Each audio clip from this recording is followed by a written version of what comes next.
ফাতেমা রে,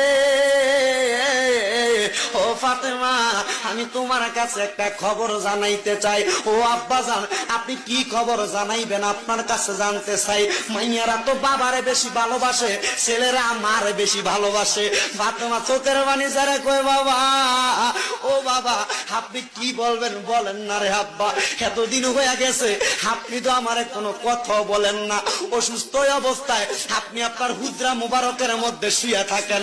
আমার দয়াল নবী কয়, রে জগৎবাসী, আমি যখন অসুস্থ অবস্থায় আমার হুজরা মুবারকের মধ্যে শুয়েছিলাম, আমার আল্লাহর নবী বলেছেন, মা বাইনা বাইতি ওয়া মিম্বারি রওজাতুম মির রিয়াদিল জান্নাহ।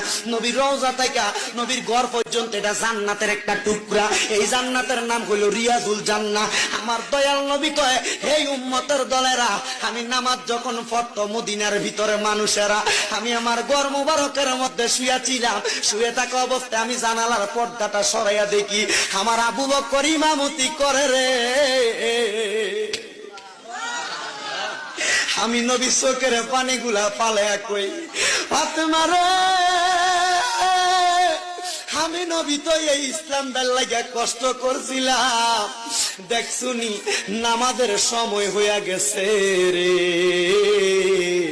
আমার মুসল্লিরা আমি নবীর অপেক্ষা না কইরা সময় চলে যায়, তারা নামাজ পড়তাছে। আমার দয়াল নবী আল্লাহর দরবারে হাত তুলা কয়, মাবুদ রে, ও দয়াল আল্লাহ, কিয়ামতের আগ পর্যন্ত আমার উম্মতেরা যদি এমন ভাবে নামাজ পড়ে রে, আমার উম্মত রে, তুমি আল্লাহ জান্নাত ছাড়া জাহান্নাম দিও না। আমার গভীর মনোযোগ দিবেন। তাহলে আমার নবীকে আমার আল্লাহ যে ইন্তেকাল করাইছেন, মানে স্থানান্তর করছেন, আমার নবী নবীর উম্মতদেরকে শিক্ষা দেওয়ার জন্য কি করছেন একটু বুঝবেন। বাজান আমার দয়াল নবী মিলাদুন নবীর আলোচনার ধারাবাহিকতায় আলেমগণ হুজুরগণ অত্যন্ত সুন্দর আলোচনা করেছেন বাজানো।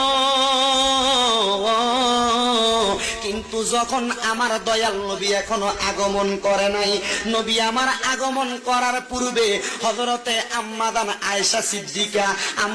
আয়েশা সিদ্দিকা রাদিয়াল্লাহু তাআলা